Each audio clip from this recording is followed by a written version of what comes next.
Sound Cartel.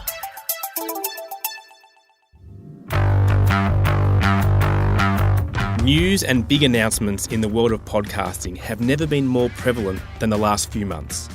So, to tell us what it all means for brands, this episode we talked to Pod News editor and good friend of ours, James Cridland.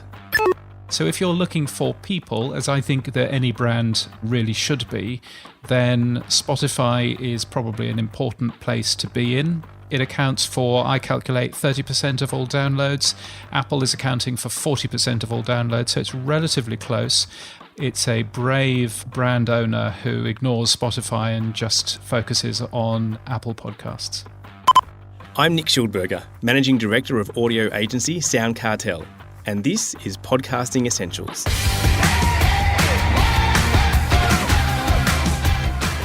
Welcome to episode 8 of season 5.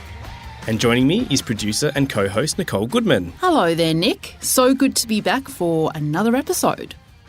I can't remember a time when there's been that much going on in podcasting. It really has made Pod News an essential part of my day. That's right, and we usually start Podcasting Essentials episodes with a quick review of news highlights, but there's just been so much. So this episode we've gone one better.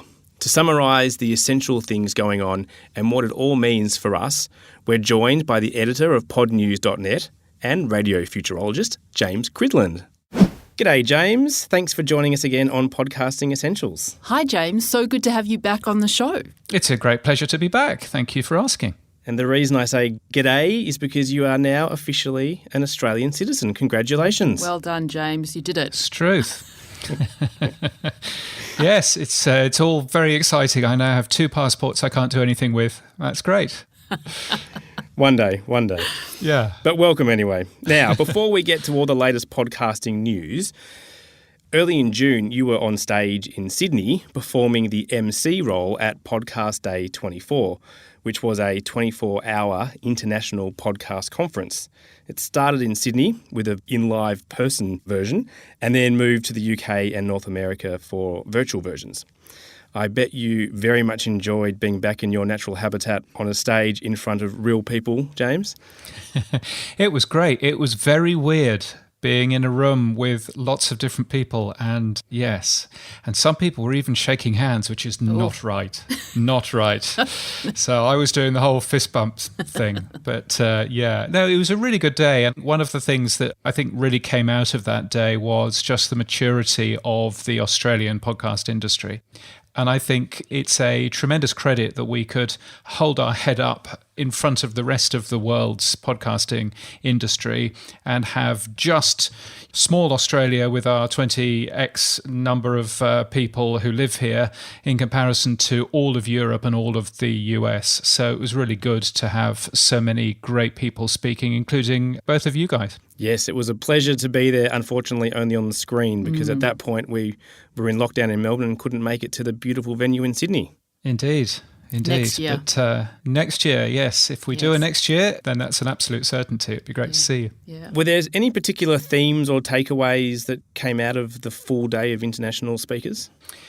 I think there were a lot of different things, and obviously, looking at the different industries across the world is always interesting. I think Podcast Day 24 has its roots in the broadcast world and has its roots in radio broadcasting in particular, and it's very interesting seeing the different ways that different broadcasters have taken the opportunities that podcasts can give and run with it. And we heard from RNZ in New Zealand, where they make all of their shows as podcast first, so that they are then played out on the radio, but they are podcast first, which is a very different experience to many other countries across the world. So it was interesting seeing that, and also interesting hearing from so many creative people as well. Moving to news, James, probably the single biggest topic in recent months has been the announcement by both Apple and Spotify of their paid subscription offerings for podcasts. And since our last episode, Apple has released their version. We've mentioned it here previously, but now that it's live, what does it look like and what does it mean for podcasters?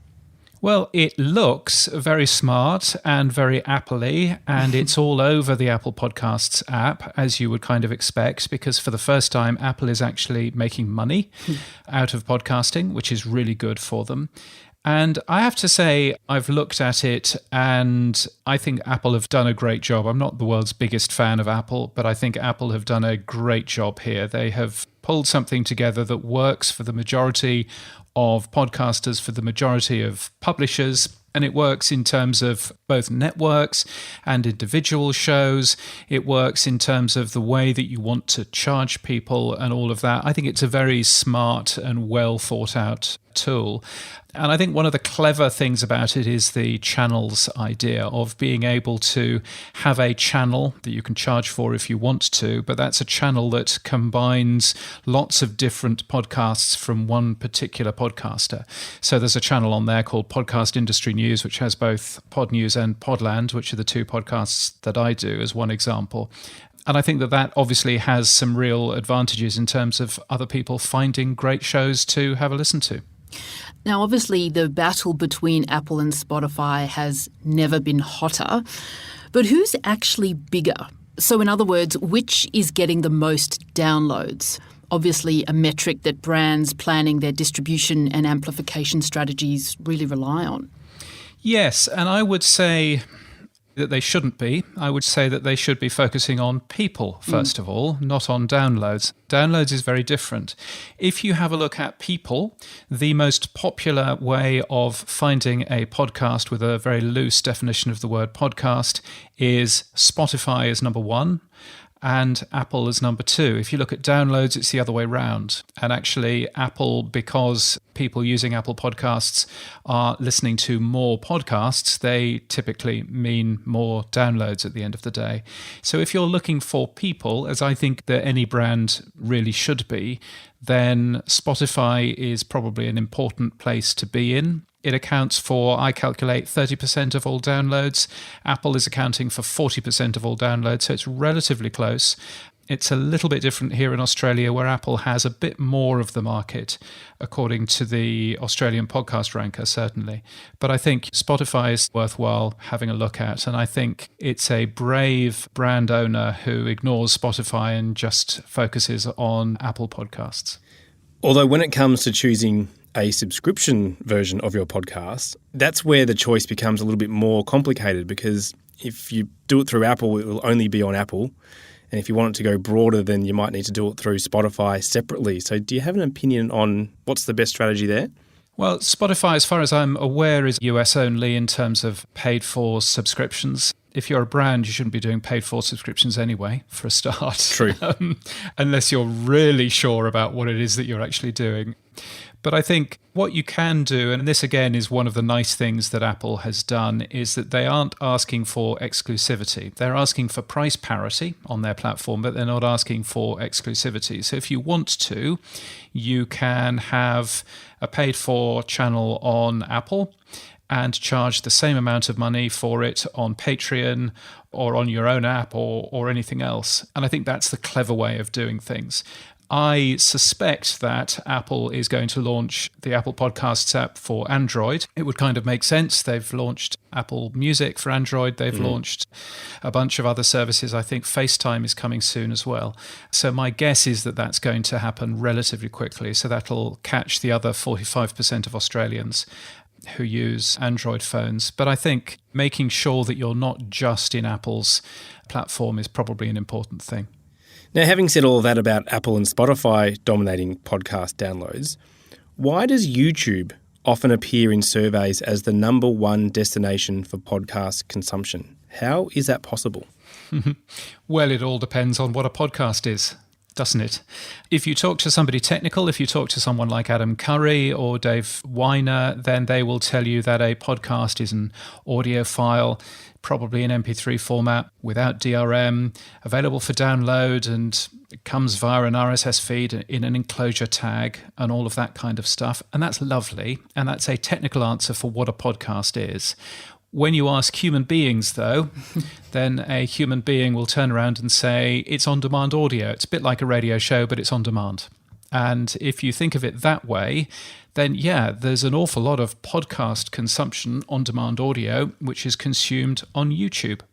So the very latest data that we've got is from Q1 of this year, where Edison Research, this is in the US, but Edison Research says that Apple Podcasts is the number 1 platform, Spotify is number 2, but they're both very, very close, and YouTube is number 3, even though it doesn't satisfy any of the technical standards for what a podcast is. So I think it comes back to human beings and what a human being thinks a podcast is, and therefore whether it can be consumed on YouTube as well. So should brands release their podcasts to YouTube? I think brands should certainly consider YouTube as one of their outlets. Whether or not that means producing a podcast and putting it out on YouTube is one thing, or putting clips of that podcast out on YouTube is probably a brighter plan, to my mind. And obviously that means that recording video is therefore an important thing. Being in a nice studio which looks decent on camera as well as sounds great on the podcast is also an important thing as well. So I guess you've got all of those things that you need to consider. What YouTube doesn't work particularly well for is putting up a logo and then some audio. YouTube will pretty well always hide those sorts of things. But turning that into a bit of video, into some video clips, absolutely. Make sure that those are uploaded onto YouTube and anywhere else that your audience is. Facebook, TikTok, Instagram, all of those sorts of things. Now, as we know, there's been an explosion in live audio chat room services, encouraged obviously by Clubhouse. Facebook has a version, and just recently Spotify launched their version called Green Room. I actually thought it might be just a COVID fad, but it seems that they're here to stay. So which are the ones that we should be paying most attention to, James, and how should they be best approached by brands? Yeah, I think these are really interesting social audio tools. I wouldn't bother looking at Facebook's yet because Facebook isn't making it available anywhere outside of the US, so we can ignore that one. But I would personally have a look at Spotify's Green Room, which seems to be a service with a lot of people already using it. And my suspicion is that we will see a bunch of the talent that Spotify can attract using Green Room as their way of producing great audio. One of the clever things about Green Room is that you can ask it to automatically record your room and then send you that as an audio file afterwards, which is great because it makes it theoretically into a podcast almost immediately. So you can do some quite nice things with that. They've already announced a couple of shows which are going to be recorded in that way and be made available as a podcast. Then there's Twitter Spaces, which is another one of these audio services that is working very well. Again, appears to be attracting people in an app that they would ordinarily use, which is the important part here. And so, Twitter Spaces is worthwhile having a look at too. And Clubhouse itself, it seems to be struggling now. They didn't get up and running on Android fast enough, so they ignored 80% of the world, so that was a bit of a mistake. And their time with influencers appears to have run out. So they're now hoping that it's just organic growth, and I'm not sure that they can necessarily weather the storm of Spotify coming in with a very polished product that works really well, and Twitter Spaces and a bunch of others. And there are specific ones for India, for Asian countries as well, which is worthwhile, having a look at too. So lots of movement in this space, I think. It does make it hard when Spotify decides to do something properly. Yeah, exactly. Speaking of other big players, this time last year, Amazon was not a player in podcasting, but they sure have entered with a bang by purchasing the Wondery podcast network for, was it $300 million? Is that right, James? It was some large amount of money, yes. Off the top of my head, I can't tell you. But yes, they definitely jumped in, didn't they? Is Amazon Music a true competitor to Spotify, do you think? Well, Amazon doesn't care about Australia yet. Amazon is interesting. I'm not sure that Amazon have got it right yet. Amazon have a fundamental issue, which is that their podcasting isn't available everywhere. It's only available in, I think, 8 countries at the moment. More than that, you can't even link to your podcast on Amazon. because it's a different URL depending on which country you're in. So the US link won't work if you're in Canada. The Canadian link won't work if you're in Germany, which seems a bit of a ridiculous idea for something which is supposed to be global. I understand the technical reasons why they have to do that, but that's not going to work for a podcast host. But I think what Amazon have done, which I think is very clever, what they've essentially done with Wonder is they haven't bought a podcast company, they've bought a content company who have some great ideas, some great formats that they can turn into shows all over the world. But they also are going to be turning those into TV and movies as well. And of course, Amazon has Amazon Prime Video and all of that kind of stuff. And of course, books too.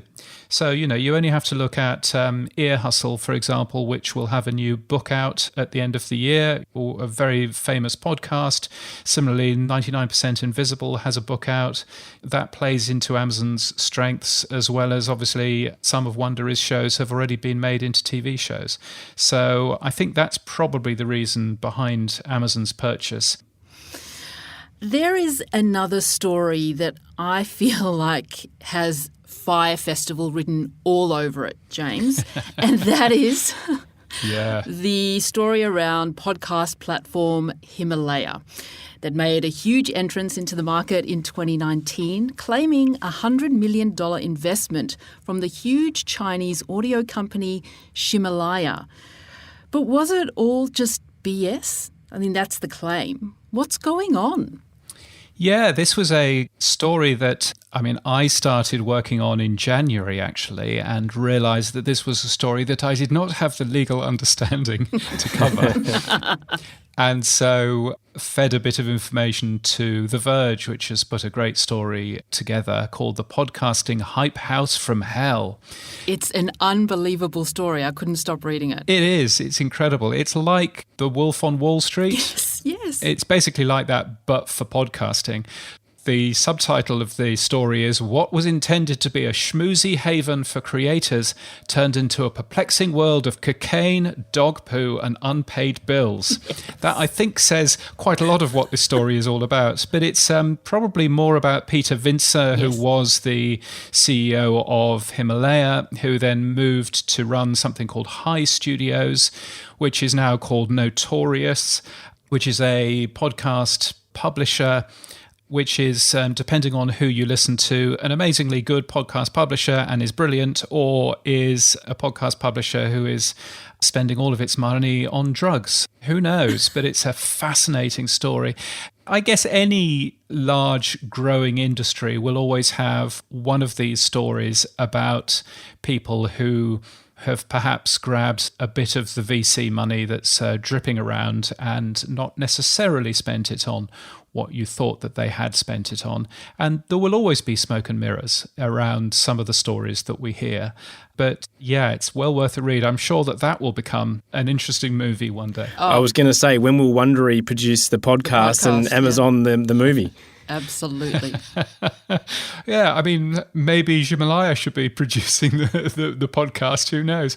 But yes, it's really interesting. Peter Vincer, I should say, denies all of the allegations. And he says something like, my behaviour sometimes veers close to inappropriate, but as for everything else, it's all nonsense. So there you go. Well, James, before we finish, what else has stood out for you in podcasting news more recently? Oh, I think there's a couple of things. I think, firstly, Facebook has just launched podcasting within their app. So you will be able to, it's only for the US at the moment, but who knows, it might come down here eventually. You'll be able to have a listen to podcasts directly in the Facebook app. Now, not very many people will, I don't think, but I think what it will do is it will open up podcasting to a new audience that hasn't necessarily heard them in the past. So I think that's good, and particularly good for brands, obviously, because it does mean that brands will be able to share the podcasts that they've been working on through their Facebook pages and through the existing relationships that they have with audiences. So I think Facebook podcasting is certainly something to watch out for. And I think also Podcasting 2.0, which is a bit of work which Adam Curry, the Podfather, and Dave Jones have been working on. That's basically building a whole new set of tags and functionality around podcasting to make it easier for podcasts to earn money, to make it easier for podcasts to, for example, be about locations or be able to add chapters to podcasts and all of this kind of stuff. They're really taking what podcasting can do already and adding a whole load of additional features and things. It's probably too early to see an awful lot of that in the big podcast apps, but I think that is beginning to open people's minds for what you can do with podcasting, what you can do with additional functionality. And I find that really interesting and really exciting as to what the future of podcasting might be. Well, final question, James. Rather than report the news, I want you to predict it. What will we be talking about the next time we chat on Podcasting Essentials? And what exciting opportunities should podcasters look out for? I'm sure that we will be talking more in the future about more consolidation and more platforms that exist where you can have a listen to podcasts, and some of those will be very open and some of those will be very closed. So I'm sure that we'll be talking a lot more about those sorts of things. I do think that there are some very exciting things coming in terms of different revenue streams for podcasts. And I think what we've had in the past is we've basically had an industry where if you wanted to earn some money from your podcast, then you had to have a 30-second slot in the middle of your podcast where somebody shouted to you about Noodlebox. And Noodlebox is a fine Australian company, but I think podcast advertising is a little bit more than that. But I also think that revenue is a bit more than that. And so I think what excites me about Apple Podcasts paid subscriptions, what excites me about the value for value, Bitcoin, cryptocurrency stuff that Adam Curry is working on, all of this type of thing, is that the way that we can earn out of podcasts is going to be lots of different ways, and they're going to be very easy for a lot of different podcasters, which will mean an awful lot more really good, exciting content coming out, which won't necessarily have to be advertising friendly. And that should make for some really interesting audio in the future. Fantastic. Plenty to look forward to. Thank you so much, James, for joining us once again on Podcasting Essentials. Thank you, James. It's been fantastic. No, it's been a great pleasure. Thank you for having me on. Please have me on again. We will. We will. Well, that's it for this episode of Podcasting Essentials. Thanks, Nicole, for joining me. As always, it was fabulous. Thank you, Nick. For more about us and how we can help you produce a podcast, visit soundcartel.com.au or our socials at soundcartelAU. And if you're after business insights and inspiration each morning, check out our daily podcast, Business Essentials Daily, wherever you're listening right now. From the team at Sound Cartel, thanks so much for listening.